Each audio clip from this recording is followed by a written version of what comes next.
Start. यह अच्छा हुआ कि अंततः सरकार की ओर से यह स्पष्ट किया गया कि ई-20 ईंधन अर्थात एथनॉल मिश्रित पेट्रोल से गाड़ियों का माइलेज भले ही कुछ कम होता हो, लेकिन यह ऊर्जा सुरक्षा और स्वच्छ पर्यावरण के लिए उपयोगी होने के साथ ही किसानों के लिए भी लाभकारी है। विराम इसके अतिरिक्त यह विदेशी मुद्रा की बचत में भी सहायक है। विराम और भी अच्छा होता कि यह स्पष्टीकरण पहले ही आ जाता, क्योंकि एक अरसे से इस तरह की अपुष्ट खबरें डिजिटल मीडिया में तैर रही थी कि 20% एथनॉल वाले पेट्रोल से माइलेज में अच्छी खासी कमी आने के साथ ही वाहन के इंजन को भी नुकसान पहुंचता है। विराम कुछ लोगों ने तो ऐसे फर्जी वीडियो शेयर किए कि ई-20 पेट्रोल से उनकी गाड़ी बीच रास्ते में बंद हो गई। विराम इस दुष्प्रचार को देखते हुए सरकार और विशेष रूप से पेट्रोलियम मंत्रालय को समय रहते सक्रिय होना चाहिए था और वस्तुस्थिति स्पष्ट करनी चाहिए थी। विराम देर से ही सही यह काम किया गया, लेकिन अभी इस बारे में स्पष्टता की अपेक्षा है कि क्या 5-6 साल पुरानी गाड़ियों के लिए भी ई-20 पेट्रोल उपयुक्त है?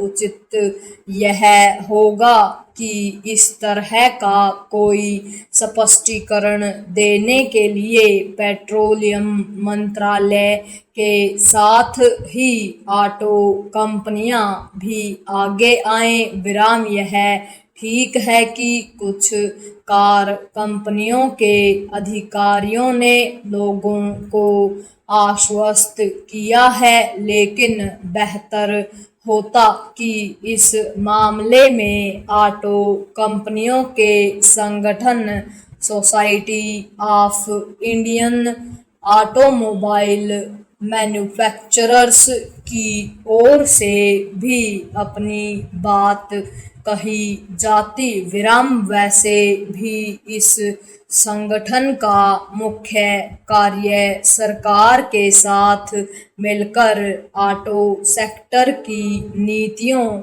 सुरक्षा मानकों और उत्सर्जन संबंधी नियमों को तय करना है। विराम पैरा ई-20 मामले से सरकार को यह सीख लेनी चाहिए कि कोई नई पहल करने के साथ ही हितधारकों को भरोसे में लेना और आम लोगों को उसके उद्देश्यों से परिचित कराना आवश्यक होता है। विराम यह मानने के अच्छे भले कारण है कि एक एजेंडे के तहत किसी लॉबी की ओर से ई-20 ईंधन के खिलाफ दुष्प्रचार अभियान चलाया गया। विराम नीति नियंताओं को ऐसे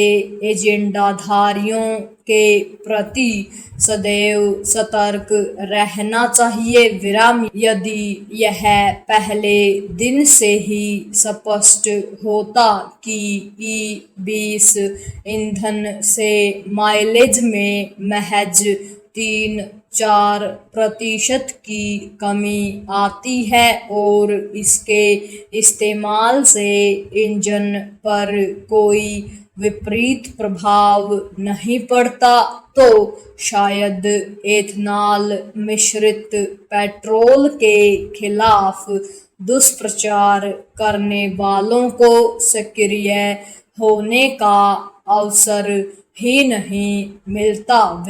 आखिर इसके पहले ई-10 पेट्रोल का उपयोग हो ही रहा था और उसे लेकर कोई शिकायत भी नहीं थी। इस तथ्य की भी अनदेखी न की जाए कि विश्व के कई देशों में पेट्रोल में 20% एथनॉल मिलाया जाता है। ब्राजील तो बायोफ्यूल के मामले में वैश्विक लीडर है। यहाँ सामान्य पेट्रोल में 27 से 30% तक एथनॉल मिलाया जाता है।